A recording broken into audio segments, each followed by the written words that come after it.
Welcome back students. अब हम लोग सॉल्व करेंगे क्वेश्चन नंबर 11 को। क्वेश्चन नंबर 10 तक को हम पिछले वीडियो में कवर कर चुके हैं। 11 नंबर क्वेश्चन में आपसे पूछा गया कि दिखाएं कि समान जीवाएं वृत्त के केंद्र पर समान कोण बनाती है। अब देखो, समान जीवाएं वृत्त के केंद्र पर समान कोण बनाती है, मतलब आपको यह सिद्ध करना है कि AOB मतलब ये कोण और COD ये कोण और ये कोण अगर बराबर सिद्ध कर पाए तो आप सिद्ध कर पाओगे कि वृत्त के केंद्र पर समान कोण बन रही है। अब कैसे सिद्ध करेंगे, यहां पे समझो। हमें दिया है, क्या दिया गया है? हमें दिया गया है एक वृत्त है जिसका वृत्त का नाम आप मान लो C, सेंटर O मान लो और इसके रेडियस को R मान लो। में हमें यह पता है कि AB बराबर CD है, क्योंकि क्वेश्चन में क्या कहा गया कि समान जीवाएं हैं, तो AB भी यहां जीवा है, CD भी यहां पे जीवा है, दोनों की लंबाई समान हो गई। अब हमें सिद्ध क्या करना है? तो सिद्ध करना है कोण AOB बराबर होगा कोण COD के। अब हम लोग इसको सिद्ध कर लेते हैं। प्रमाण। अब समझो पहले इस बातों को। अगर हम दो त्रिभुज लें, एक AOB और दूसरा COD, इस दोनों को पहले हम लोग सर्वांगसम करने की कोशिश करते हैं। अगर सर्वांगसम कर पाए तो CPCT से ऑलरेडी प्रूफ हो जाएगा AOB और COD इक्वल हो जाएगा। पहले सर्वांगसम करो तो त्रिभुज AOB और त्रिभुज COD में समझने की कोशिश करो कि AO इसका AO और इस त्रिभुज का OC बराबर हो जाएगा। क्यों बराबर होगा? क्योंकि AO भी त्रिज्या है और OC भी त्रिज्या है, ये दोनों त्रिज्याएं हैं। इसके बाद देखो, इसका AB और इस त्रिभुज का CD बराबर हो जाएगा। क्यों? क्योंकि यहां हमें दे रखा है क्वेश्चन में कि दोनों जीवाएं समान है, यह दिया गया है। और इसके बाद देखो, इसका OB और इसका OD समान हो जाएगा। क्यों? क्योंकि ये भी तो त्रिज्याएं हैं, OB बराबर OD त्रिज्याएं हैं। अब हम लोग कह सकते हैं SAS। अब यहां पे तीनों भुजाएं आ गई ना, SSS से, तो S सर्वांग समता से,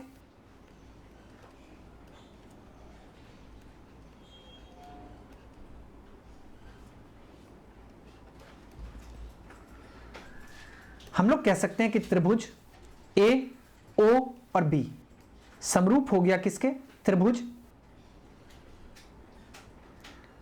COD के।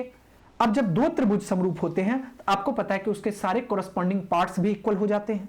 मतलब हम लोग कह सकते हैं AOB, अतः कोण AOB बराबर हो गया किसके? COD के। कैसे? तो CPCT से। और यही तो हमें प्रूफ करना था। अब हम लोग चलते हैं क्वेश्चन नंबर 12 पे। यहां आपसे पूछा गया कि एक वृत्त की त्रिज्या 13 सेंटीमीटर और इसके चापकर्ण मतलब जीवा की लंबाई 10 सेंटीमीटर है, तो जीवा की दूरी वृत्त के केंद्र से ज्ञात करें। पहले क्वेश्चन को समझो। क्या कहा गया कि वृत्त की त्रिज्या 13 सेंटीमीटर है, तो मान लो यह वृत्त की त्रिज्या है और यह हमें मिल गया कितना? 13 सेंटीमीटर का। उसके चापकर्ण की लंबाई 10 सेंटीमीटर है, ये चापकर्ण रहा मतलब AB और इसकी लंबाई हो गई 10 सेंटीमीटर। कह रहे कि जीवा की दूरी वृत्त के केंद्र से ज्ञात करें। अब जीवा की दूरी हमें वृत्त के केंद्र से ज्ञात करना है, मतलब हमें OM पता करना है। अब आपको इतना पता है कि वृत्त के केंद्र से जीवा पर डाला गया लंब जीवा को समद्विभाजित करता है। इसका मतलब जितना AM होगा उतना ही MB हो जाएगा। अब यहां पे आप लिख लो, हम जानते हैं कि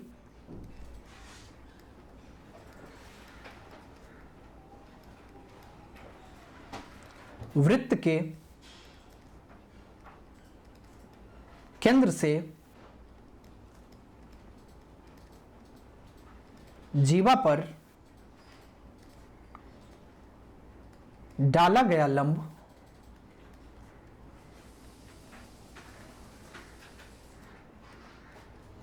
जीवा को समद्विभाजित करता है।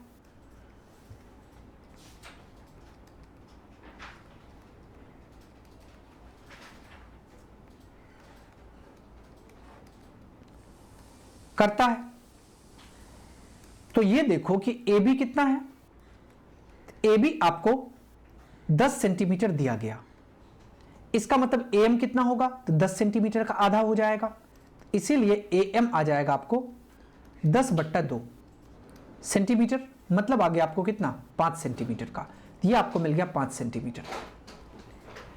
अब यहां पे ये कितना होगा, 90 डिग्री का कोण बन रहा होगा, इसका मतलब ओ एम ए ये एक समकोण त्रिभुज हो गया। तो समकोण त्रिभुज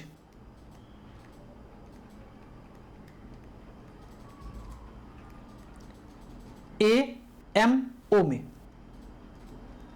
आपको पता है कि समकोण त्रिभुज में पाइथागोरस प्रमेय का यूज कर सकते हैं, और पाइथागोरस प्रमेय कहता है कर्ण स्क्वायर बराबर लंब स्क्वायर प्लस आधार स्क्वायर। तो हम लोग कह सकते हैं ए ओ स्क्वायर बराबर हो जाएगा A M square plus M O square, A M का वर्ग प्लस एम ओ का वर्ग। अब वैल्यू पुट कर लो, ए ओ कितना है, ए ओ आपको दिया गया 13, तो 13 का स्क्वायर बराबर हो जाएगा एम, एम कितना दिया गया है 5, तो 5 का स्क्वायर प्लस आ जाएगा एम ओ का स्क्वायर। 13 का स्क्वायर करेंगे 169 आएगा, 5 का स्क्वायर करेंगे 25, एमओ का स्क्वायर 169 माइनस 25 बराबर आ जाएगा एमओ के स्क्वायर का। 9 में से 5 माइनस होगा 4, 6 में से 2 माइनस होगा तो 4 और 1 आ जाएगा एमओ स्क्वायर का। या आप यहां से कह सकते हो कि MO बराबर हो जाएगा √144, मतलब कितना आ गया, 12 का वर्ग करने पे 144 आता है, तो 12 सेंटीमीटर आ जाएगा। अब फिगर में देखो कि MO क्या है, तो MO वृत्त के केंद्र से जीवा तक की दूरी है, हम लोग कह सकते हैं अतः वृत्त के केंद्र से जीवा की दूरी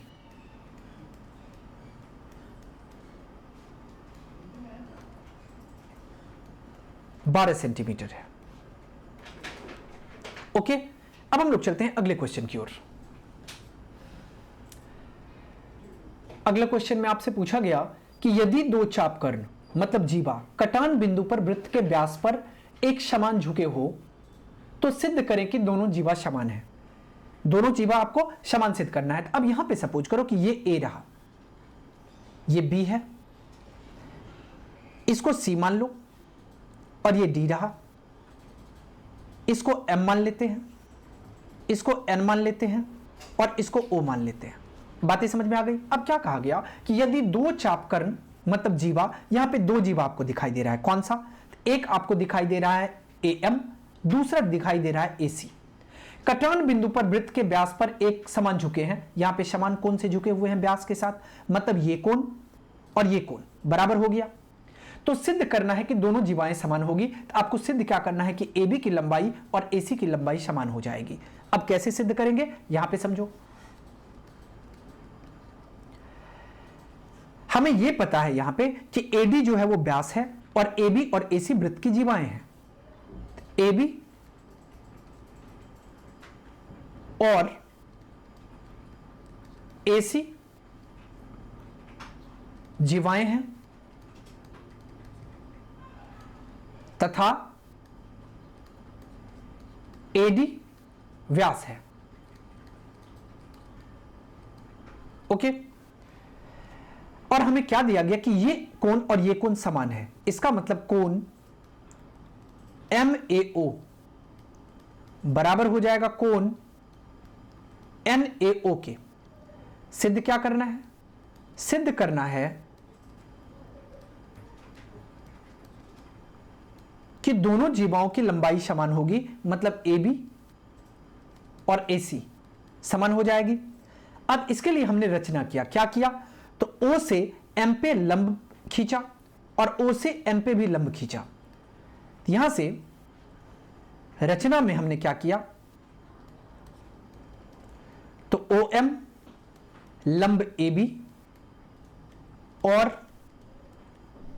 ON लंब AC। अब इसको सिद्ध करते हैं। अब आगे बढ़ो प्रमाण की ओर, अब समझने की कोशिश करो।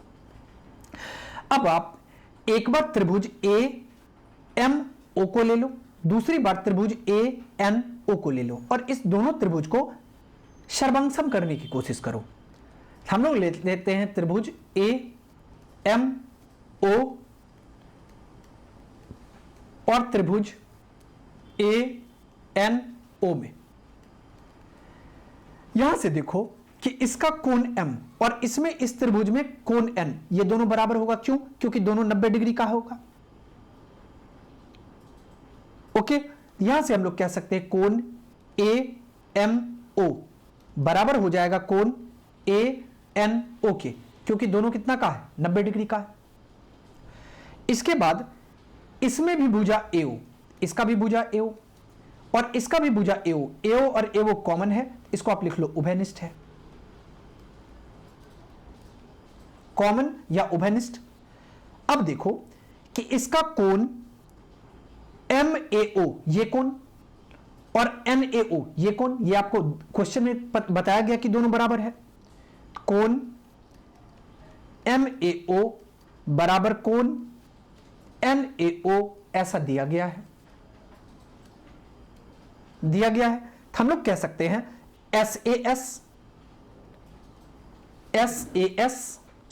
SAS क्यों, दो कोण और एक साइड AAS।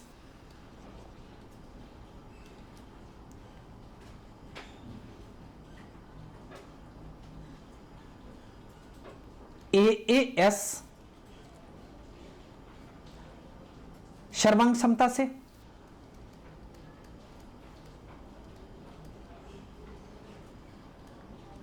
हम लोग कह सकते हैं कि अब ये दोनों त्रिभुज आपस में सर्वांगसम हो गए।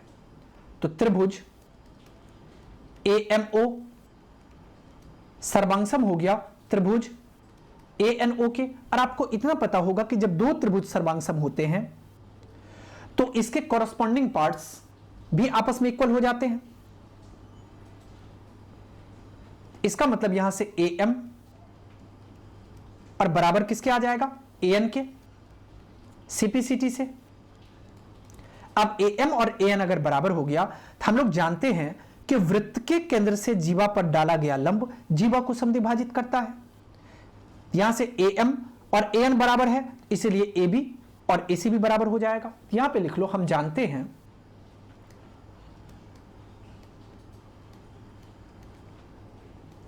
कि वृत्त के केंद्र से जीवा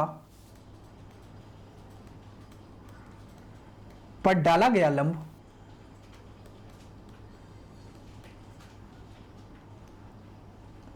जीवा को समद्विभाजित करता है।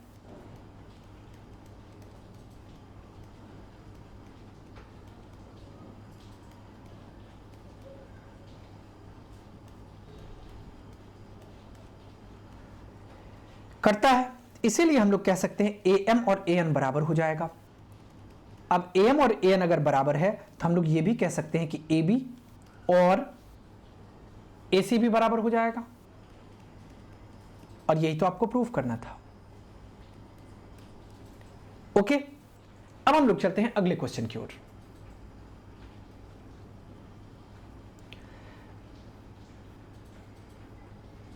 अगला क्वेश्चन में आपसे पूछा गया कि एक बिंदु A से जो वृत्त के केंद्र से 5 सेंटीमीटर की दूरी पे है, मतलब कोई बिंदु A है और वृत्त के केंद्र से 5 सेंटीमीटर की दूरी पर है, पर वृत्त पर खींची गई स्पर्श रेखा की लंबाई 4 सेंटीमीटर है।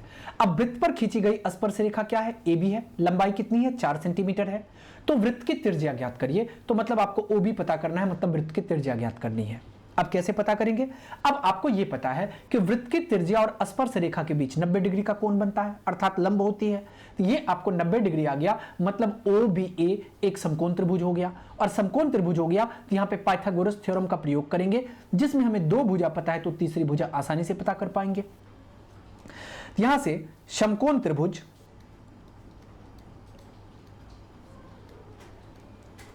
ABO में, अगर ABO की बात करेंगे तो OA स्क्वायर मतलब कर्ण स्क्वायर बराबर लंब स्क्वायर प्लस आधार स्क्वायर, मतलब AB square plus OB square. कहां से? पाइथागोरस प्रमेय से।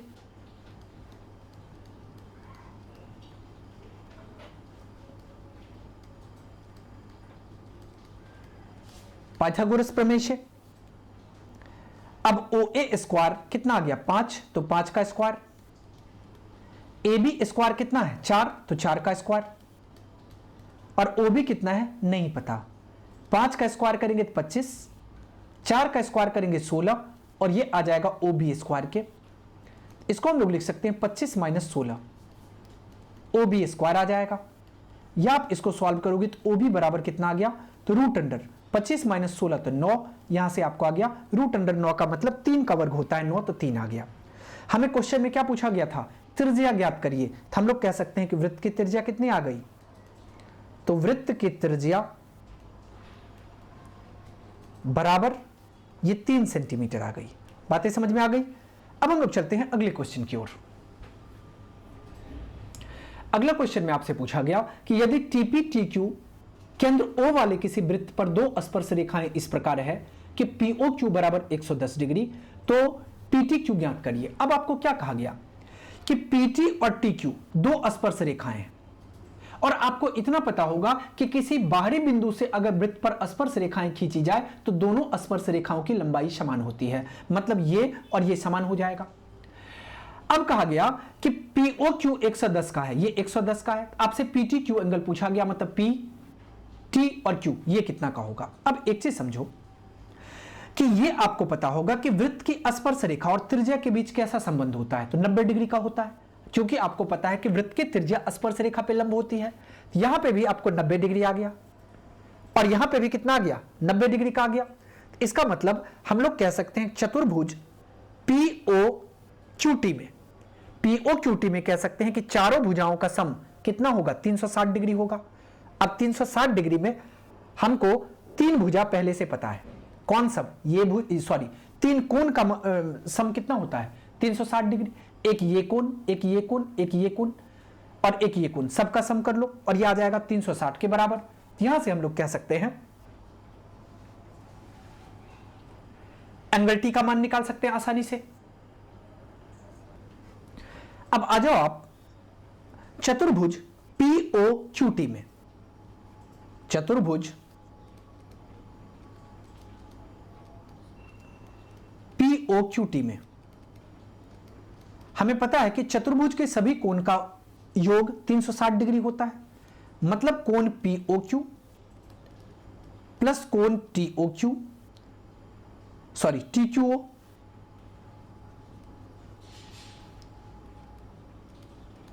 प्लस कोण PTO या PTQ, यहां पे PTQ होगा। अब प्लस कोण TPO, और ये बराबर हो जाएगा कितना? 360 डिग्री के, क्योंकि हमें पता है कि चतुर्भुज के सभी कोणों का योग 360 डिग्री होता है। अब हमें यह पता है कि POQ कितना दिया गया क्वेश्चन में? 110 डिग्री का, ये आपको दे रखा है यहां पे POQ कितना का? 110 का। TQO ये 90 डिग्री का होगा, क्योंकि हमें पता है कि त्रिज्या स्पर्श रेखा पे लंब होती है। PTQ ये हमें नहीं पता, कोण PTQ कितना का है। और TPQ ये हमें पता है 90 डिग्री का है, और ये आ जाएगा कितना? 360 डिग्री के बराबर। इसको अगर हम सॉल्व करेंगे 90 और 90 180, 180 और 110, 180 और 100 280 और 10, तो ये आपको आ जाएगा कितना? 290। तो 290 प्लस कोण PTQ, और ये बराबर होगा 360 के। यहां से हम लोग कह सकते हैं कि कोण PTQ ये बराबर हो गया 360 और माइनस 290 के। माइनस कर लो, यहां से आपको आ जाएगा पीटी क्यू बराबर 0, 16 में से 9 गया 7 और 2 में से 2 गया तो 0, ये कितना आ गया 70 डिग्री का। क्वेश्चन में क्या पूछा गया था, कोण पीटी क्यू पता करना है, ये हमको आ गया कितना 70 डिग्री का आ गया। ओके, अब हम लोग चलते हैं अगले क्वेश्चन की ओर। अगला क्वेश्चन में आपसे पूछा गया, एक वृत्त त्रिभुज एबीसी की भुजा बीसी को पी बिंदु पर स्पर्श करती है। मतलब कहा गया कि एक वृत्त है जो त्रिभुज एबीसी, ये रहा त्रिभुज एबीसी, और इसकी भुजा को पी बिंदु पे स्पर्श करती है, कोई दिक्कत नहीं है, तथा भुजाएं एबी और एसी को बढ़ाने पर, मतलब एबी को जब आगे की ओर बढ़ाए और एसी को जब आगे की ओर बढ़ाए तो क्रमशः क्यू तथा आर पर स्पर्श करती है। तो एबी वृत्त को क्यू पर और एसी वृत्त को आर पर स्पर्श करती है। तो सिद्ध करना है कि ए क्यू त्रिभुज के परिमाप का हाफ हो जाएगा या आधा हो जाएगा। मतलब ए क्यू जो होगा ये वृत्त के, ये जो है वो त्रिभुज के परिमाप का आधा हो जाएगा। मतलब A B plus B C और प्लस ए सी का हाफ हो जाएगा क्या, तो ए क्यू। अब इसको कैसे सिद्ध करेंगे यहां पे समझो। अब पहले आपको यह पता होगा कि किसी भी वृत्त के बाह्य बिंदु से खींची गई स्पर्श रेखा की लंबाई समान होती है। इसका मतलब ए क्यू और ए आर समान हो जाएगा। हम लोग कह सकते हैं बाह्य बिंदु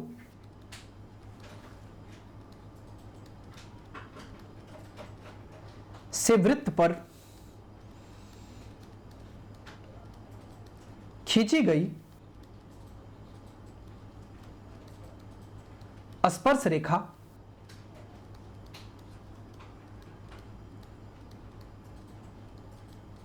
रेखाओं की लंबाई क्या होती है, समान होती है।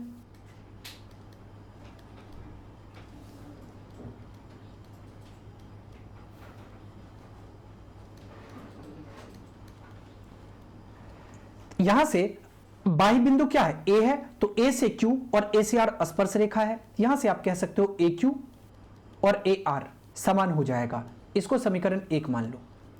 चलो अब देखो कि अगर यहां पे हम बात करें तो बी भी इसके लिए बाह्य बिंदु हो जाएगा इस वृत्त के लिए। इसका मतलब बी क्यू और बीपी भी समान हो जाएगा।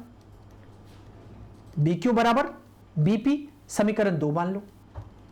और यहां पे देखो कि सी भी क्या है, एक बाह्य बिंदु है। सी से पी और सी से आर भी समान हो जाएगा। तो सी पी बराबर सी आर, इसको आप मान लो समीकरण 3। अब हम लोग क्या करते हैं, त्रिभुज का परिमाप निकालते हैं। त्रिभुज का परिमाप क्या होगा, तो A B plus B C plus A C होगा।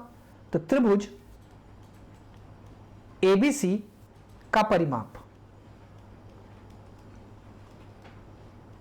बराबर ए बी जोड़ बी सी और जोड़ ए सी, यही त्रिभुज का परिमाप होगा। अब ए बी को तो आप कुछ नहीं कर सकते, इसको ऐसे ही रहने दो। अब एक बात बताओ, बीसी को आप कैसे लिख सकते हो, बीपी अब प्लस पीसी लिखेंगे तो बीसी बन जाएगा।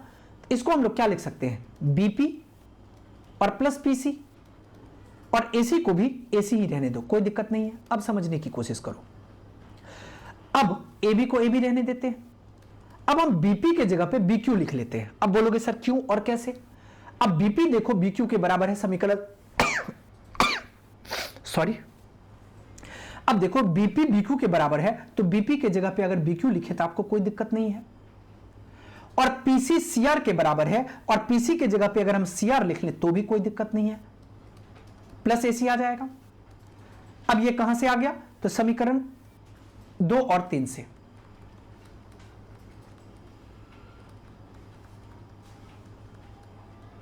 ओके, अब यहां पे देखो ए बी और बी क्यू को ऐड करेंगे। ए बी और बी क्यू को ऐड करने पे क्या बन गया, ए क्यू बन गया। और जब ए सी और सी आर को ऐड करेंगे, ए सी प्लस सी आर क्या बन जाएगा, ए आर बन जाएगा। और आपको इतना पता है कि ए क्यू और ए आर की लंबाई समान है। अगर हम ए क्यू की जगह पे ए आर लिख लें आपको कोई दिक्कत नहीं है, यहां से ए क्यू आ जाएगा, या ए आर के जगह पे आप ए क्यू ही लिख लो। ये किसके बराबर आ जाएगा, 2 ए क्यू के बराबर आ जाएगा। तो यहां से हम लोग कह सकते हैं कि ये इस तरफ क्या है, आपको त्रिभुज एबीसी का परिमाप है।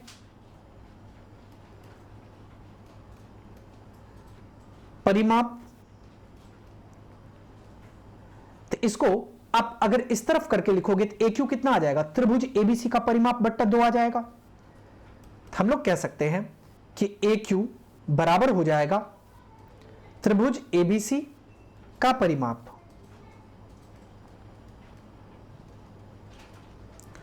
और बट्टा ये कितना आ जाएगा, 2 आ जाएगा। त्रिभुज एबीसी का परिमाप और बट्टा 2 आ गया। और हमें प्रूफ क्या करना था, हमें प्रूफ ये करना था कि ए क्यू बराबर हो जाएगा त्रिभुज के परिमाप का आधा, तो हमने प्रूफ कर लिया। ओके, अब हम लोग चलते हैं अगले क्वेश्चन की ओर।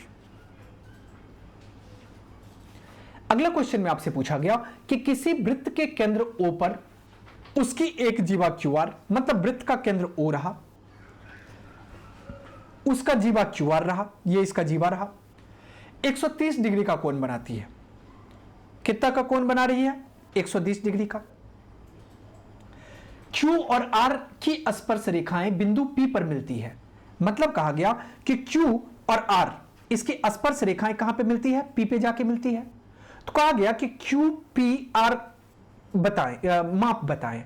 मतलब Q P और R ये एंगल आपसे पूछ लिया गया कि इसका माप आपको बताना है। अब कैसे बताएंगे, अब हमें यह पता है कि QOR कितना का है, 130 डिग्री का है।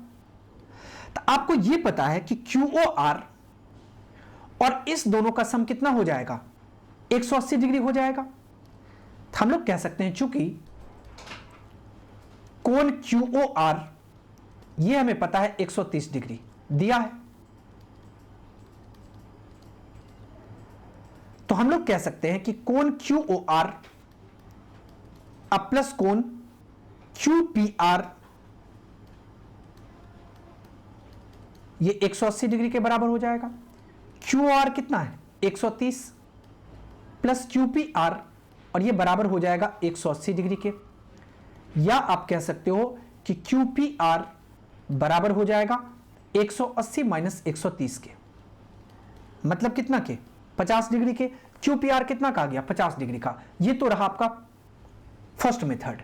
अगर आप इसको दूसरे मेथड से सॉल्व करना चाहते थे कैसे करोगे, अब ये भी हम आपको बता देते हैं। यहां पे ये तो पहला तरीका से हमने इसको सिद्ध कर लिया। अब दूसरे से तरीके से अगर इसको हम सिद्ध करेंगे तो यहां पे देखो OQ और OR क्या है, तो वृत्त की त्रिज्या है और त्रिज्या की लंबाई क्या होगी, समान होगी। अगर त्रिज्या की लंबाई समान होगी तो आपको पता है कि सामने का कोण भी समान होगा, तो मतलब ये कोण और ये कोण बराबर हो जाएगा। अब ये कोण और ये कोण बराबर हो गया तो आपको पता है, अब इसको, ये तो रहा फर्स्ट मेथड। अब इसको हम लोग यहां पे सॉल्व करें सेकेंड मेथड। यहां पे आपको आंसर आ चुका है और ये रहा सेकेंड मेथड। अब सेकेंड मेथड से इसको समझो। हम लोग कह सकते हैं त्रिभुज OQR में, OQR में आप कह सकते हो कि तीनों कोण का सम 180 डिग्री होगा। और आपको यह पता है कि OQ बराबर किसके है, OR के। इसका मतलब कोण Q बराबर हो जाएगा किसके, कोण R के। कोण Q और कोण R बराबर हो गया। हम लोग त्रिभुज OQR में कह सकते हैं कोण O प्लस कोण Q अब प्लस कोण R बराबर कितना आ जाएगा, 180 डिग्री का। कोण O कितना का है, 130 का। अब कोण Q और कोण R को दोनों बराबर है, कोण Q ही लिख लेते हैं, कोण Q प्लस कोण Q, और ये बराबर आ जाएगा किसके, 180 डिग्री के। 130 अब प्लस 2 कोण Q और ये बराबर आ गया 180 डिग्री के। इसको आप यहां से लिख सकते हो 2 कोण Q बराबर आ जाएगा 180 माइनस 130, मतलब 50 डिग्री के। यहां से कोण Q कितना आ गया, ये आपको आ गया 50/2, मतलब 25 डिग्री के। कोण Q कितना का आ गया, 25 डिग्री का। अब आपको यह पता है कि त्रिज्या स्पर्श रेखा पे लंब होती है। अगर ये आपको आ गया तो ये यहां पे कितना आ जाएगा, ये आपको आ गया 25 डिग्री का। तो ये कितना का आ जाएगा, तो ये आपको आ जाएगा 90 माइनस 25, मतलब 25 5 30 और 60 90, ये भी 65 का आ गया। और ये इस तरफ कितना का आ जाएगा, तो ये भी आ जाएगा 65 का। अब आप आ जाओ त्रिभुज PQR में, त्रिभुज PQR में अगर PQR करें तो P plus Q plus R 180 degree, कोण P कोण Q, कोण R आ जाएगा 180 डिग्री। यहां पे P कितना है नहीं पता है, और P को ही हमें पूछा गया QPR निकालना है, तो इसको आप QPR लिख लो P को, क्योंकि P कहें या QPR कहें कोई फर्क नहीं। और कोण Q कितना है 65 है, R कितना है 65 है, बराबर आ जाएगा कितना 180 के। यहां से कोण QPR 65 और 65 कितना आ गया 130, बराबर आ जाएगा 180 के। कोण QPR बराबर कितना आ गया 180 माइनस 130, बराबर कितना के 50 डिग्री के। अब देखो यहां से भी आपको आंसर कितना आ गया 50 डिग्री, और यहां से भी हमने सॉल्व किया तो आंसर कितना आ गया 50 डिग्री। अब आपको जो प्रोसेस अच्छा लगे उससे आप सॉल्व कर सकते हो। ओके, ये आपका आखिरी क्वेश्चन था। इसके साथ ही ये चैप्टर कंप्लीट होता है। लास्ट तक बने रहने के लिए बहुत बहुत धन्यवाद।